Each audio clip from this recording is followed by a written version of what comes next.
পূর্বের এপিসোডে আমরা দেখেছিলাম চাহে ইন সেই এ র্যাঙ্ক ডানজন কূপের এখানে আসে এবং জিনহুকে খুঁজতে থাকে। পরে তখন একজন শ্রমিকের কাছ থেকে জানতে পারে সে ডানজনের ভিতরে প্রবেশ করেছে একজন পোর্টার হিসেবে। গত পর্ব সেখানেই শেষ হয়েছিল। আজকে সোলো লেভেলিং সিজন 2 এর episode 6 don't look down on my guys শুরু হয় চা হে ইনকে দেখানোর মাধ্যমে।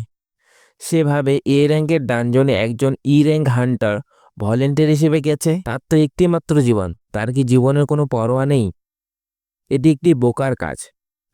তার উপর আমার সন্দেহ হচ্ছে। সেখানে থাকা শ্রমিককে বলে আমি ভিতরে যাচ্ছি। সে যাওয়ার আগে শ্রমিকটির কাছে একটি অস্ত্র ধার চায়। শ্রমিকটি তাকে খনন করার একটি অস্ত্র দেয়। হে ইন বলে এটি ছাড়া অন্য কোনো অস্ত্র আছে? শ্রমিকটি বলে না, শোবেল ছাড়া তেমন কিছুই নেই। হে ইন তখন সেই অস্ত্রটি নিয়েই ভিতরে প্রবেশ করে। আমরা অর্কদের সেই আস্তানায় আসি। হাজার হাজার অর্ক অস্ত্র দিয়ে মাটিতে আঘাত করছে। দ্বিতীয় অ্যাসাল্ট দলের হান্টাররা আলোচনা করে এসব হাই অর্ক যদি গেটের বাইরে চলে যায় তাহলে খুব সহজেই একটি শহর ধ্বংস করে দিবে, বিশেষ করে এই 4 জন। কিহন ভাবে আমাদের মিশন ডানজনে গেট বন্ধ করে যেভাবেই হোক এই বসকে পরাজিত করতে হবে। কারগালগান জিজ্ঞাসা করে, তুমি কি আমাকে ভয় পাচ্ছ মানুষ? এই বলে সে তার একটি ভয়ানক অরা রিলিজ করে।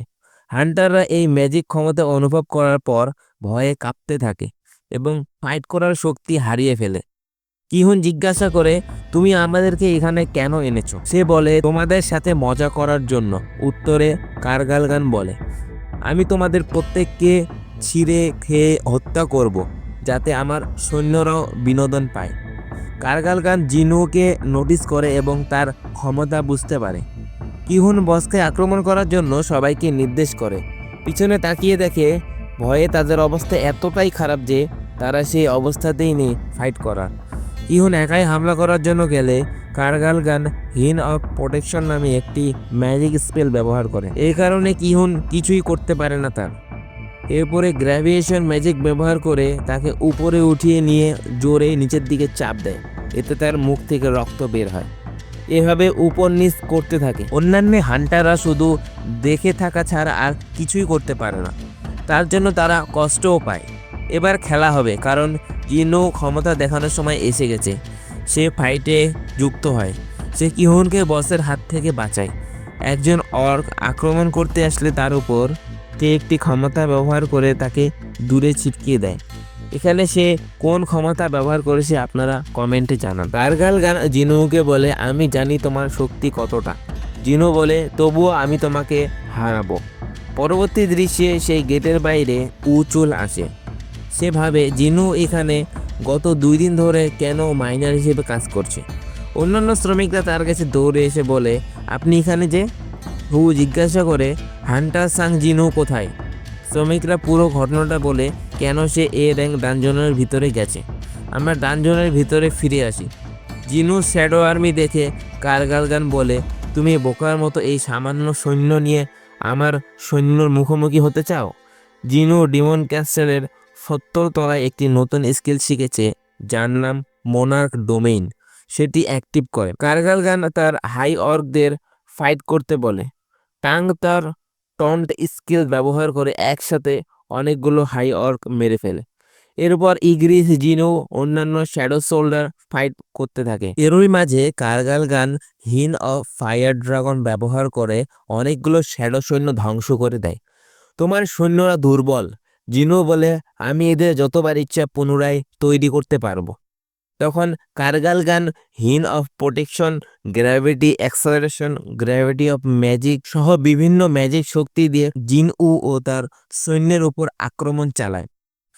যখন সেই গেটের সামনে দাঁড়িয়ে ছিল তখন সেই গেটের ভিতর থেকে একটি ভয়ানক অরা বের হয়, যাতে তারা সবাই ভয় পায় এবং অবাক হয়ে যায়। তখন তার অন্যান্য সদস্যদের বলে এই গেটের ক্ষমতা পুনরায় পরিমাপ করার জন্য। এই র্যাঙ্ক গেটের বাইরে সদস্যরা গেটটির ক্ষমতা পরিমাপ করে দেখে এটি প্রায় এস র্যাঙ্ক গেটের কাছাকাছি। তারপরে কারগালগান বলে, দ্রুত তোমার ম্যাজিক ক্ষমতা শেষ হয়ে যাবে, যার সাথে তোমার সৈন্য। জিনু তখন একটি ছোট পাত্র থেকে তরল পান করে এবং বলে, নেক্রোম্যানার্কের আসল ক্ষমতা এখন শুরু হবে। অ্যারাইজ বলার সাথে সাথে হত্যা করা হাই অর্কগুলো তার শ্যাডো আর্মিতে পরিণত হয়। জিনহু কার্গাল গানকে বলে, তুমি সহ তোমার সকল সৈন্য আমার সৈন্যে পরিণত হবে। নেক্সট ডে কার্গাল গান তার শক্তিশালী গার্ডদের আক্রমণ করার জন্য নির্দেশ দেয়। তার গার্ডগুলোর সাথে আয়রন ও ইগ্রিসের ফাইট চলতে থাকে এবং তারা তাদের পরাজিত করে। Nightmares in my head, I fear that the thoughts build up until I can't hear, that my mind fills up into a creature, and it haunts me somewhere much deeper. Anxiety filling up every হে in ডানজনের ভিতরে এসে দেখে অনেকগুলো high Arka মৃত পড়ে আছে। এটা দেখে সে অনেকটা অবাকই হয়ে যায়। সে বুঝতে পারে না এতগুলো হাই অর্ককে কিহুনের দল কিভাবে পরাজিত করলো। এই কথা ভেবে সে তার অস্ত্রটা নিয়ে বসের রুমের দিকে এগোতে থাকে। কার্গাল গান এসব দেখে অবাক হয়ে যায়, ভাবে এটা কিভাবে সম্ভব। এরপর সে একের পর এক পয়জন ম্যাজিক স্পেল ব্যবহার করে জিনুর উপর, কিন্তু এতে তার কিছুই হয় না, কারণ একটি প্যাসিভ স্কিল চালু হয় যা টক্সিক এবং অ্যাবনর্মাল অবস্থার প্রতি সে ইমিউন। এটা দেখে বস ভয় পেয়ে যায় এবং শিল্ড ব্যবহার করে। জিনু তার মেজেস দিয়ে আক্রমণ করে, এতে কার্গাল গানের শিল্ড ভেঙে যায়, তার শরীরে আঘাত লাগে, সে আরও রাগান্বিত হয়ে যায়। সেই মুহূর্তে হে ইন সেখানে এসে উপস্থিত হয় এবং এসব দেখে ভাবে কি হচ্ছে এখানে। জিনু কি এতগুলো সৈন্য সামন করেছে? সে তার অ্যাসাল দলের কাছে যায়। কার্গাল জাদুর ক্ষমতা ব্যবহার করে বড় একটি জায়ান্টে পরিণত হয়। সে আরও শক্তিশালী আক্রমণ করতে থাকে জিনুয়ের ওপর, এমনকি নিজের সৈন্যকেও ধ্বংস করে দেয়। এরপর সং অফ ফায়ার নামে একটি শক্তিশালী অ্যাটাক করে। জিনু তার অস্ত্র দিয়ে খুব একটা ড্যামেজ করতে পারে না তার শরীরে। জিনু তার শট দিয়ে বসের চোখে আহত করে দেয়, তাকে চেন দিয়ে বেঁধে মাটিতে ফেলে দেয়। এরপর তাদের মধ্যে অস্থির লেভেলে ফাইট শুরু হয়।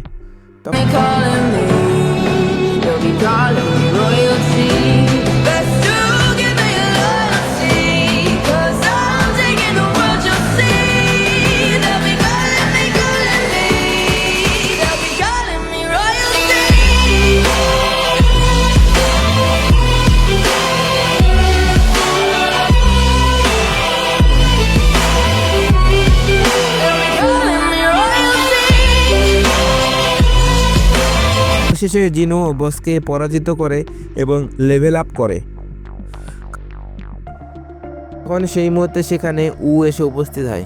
হে ইন উকে জিজ্ঞাসা করে, জিনু আসলে কে? নিশ্চয়ই তুমি তার সম্পর্কে জানো। উ বলে, কিছুটা, তবে বেশি কিছু নয়। কার্গাল গানকে পরাজিত করার পর তার শ্যাডো এক্সট্রাক্ট করতে যায়। অ্যালায়েন্স বলার সাথে সাথে সে শ্যাডোতে পরিণত হয়। জিনু তার নাম দেয় টাস্ক। সিস্টেম তাকে ইলাইট নাইট টাস্ক হিসেবে জিনুকে জানায়।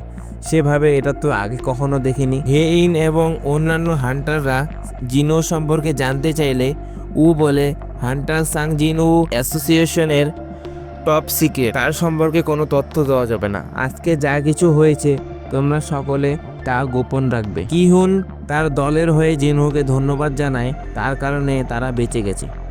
এদিকে চই কিহুনের সাথে এ র্যাঙ্ক ডানজনে কী ঘটেছিল তা নিয়ে আলোচনা করে।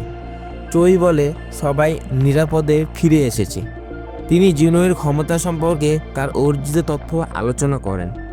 চই কিহুনকে জিজ্ঞাসা করে সে জিনুর চেয়ে শক্তিশালী কিনা। কিহুন জানায় জিনু বেশি শক্তিশালী, কারণ সে একাই এ র্যাঙ্ক ডানজন ক্লিয়ার করেছে। চই নিজেও তা স্বীকার করে। চই কিহুনকে বলে তাকে আমাদের গিল্ডে আনার আমি সর্বোচ্চ চেষ্টা করব।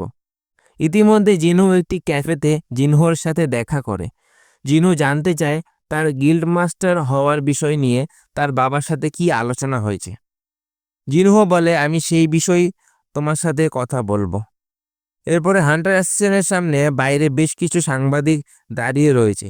তারা সবাই অভিনেতা লি মিং সুয়ের জন্য অপেক্ষা করছে এবং তার সাম্প্রতিক জাগরণ নিয়ে আলোচনা করছে। মিংসু কাছেই একটি গাড়িতে বসে আছে। তাকে দেখানোর মাধ্যমেই আজকের এপিসোড এখানেই শেষ হয়। পরবর্তী এপিসোড দেখানোর জন্য আমন্ত্রণ থাকলো। সবাই ভালো থাকবেন, সুস্থ থাকবেন। ধন্যবাদ। ভিডিওটি ভালো লাগলে লাইক এবং সাবস্ক্রাইব করে পাশে থাকবেন।